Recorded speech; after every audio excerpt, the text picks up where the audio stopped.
Un jour, le maire de Watteau vient me voir. Il me dit, monsieur le curé, il y a trop d'enfants, il faut qu'on agrandisse l'école. Et pour agrandir l'école, il y a un problème, il faut du terrain, et on va être obligé de prendre sur la cour de récréation. Elle est déjà petite.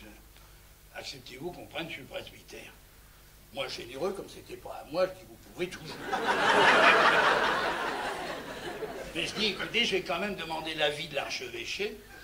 Et je tombe sur un vicaire général, mauvais coucheur, qui me répond, il n'en est pas question. Alors je rapporte la lettre au maire, il est tout gêné. Il me dit, mais qu'est-ce qu'on va faire? J'ai dit, si vous êtes des chrétiens, vous allez prier. Et bien, ils ont dû prier. 6 semaines après, le vicaire général était mort.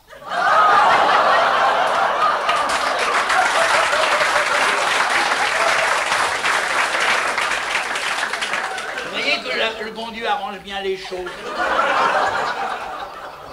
Alors j'ai écrit au suivant, disant l'affaire était bien avancée, il n'y avait plus que votre signature. Alors le conseil municipal a dit, c'est pas dur, avec un curé comme ça, il faut faire quelque chose pour lui.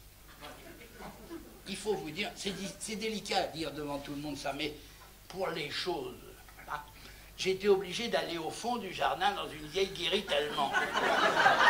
Alors quand il faisait beau, ça allait, quand il pleuvait, ça allait, puis quand j'étais lâche, ça fallait courir. Alors ils ont dit, on va y faire une fosse septique. Vous voyez, il y avait un peu d'anticléricalisme là-dedans, ils ont voulu qu'elle soit même sceptique.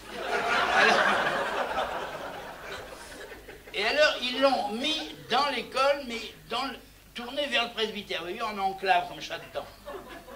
L'architecte, il fait le dessin. Sur le siège, il écrit « Monsieur le curé ». Quand c'est arrivé à la préfecture à Rouen, à l'éducation nationale, ils ont fait une jaunisse.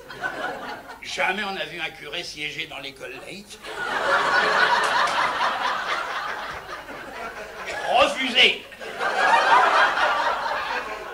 Le conseil municipal a dit, si c'est ça, eh ben nous on démissionne. Le préfet a dit, bon, on envoie ça à Paris, ils vont décider. C'est allé d'abord jusqu'à l'éducation nationale à Paris, là, ils savent étudier ces trucs-là. Ils ont le temps. Vous savez ce qu'ils ont dit? Eh bien, ils payaient les 3 murs et la porte, mais pas le siège. Il a fallu voter une subvention, sans ça, dans quel état je serais?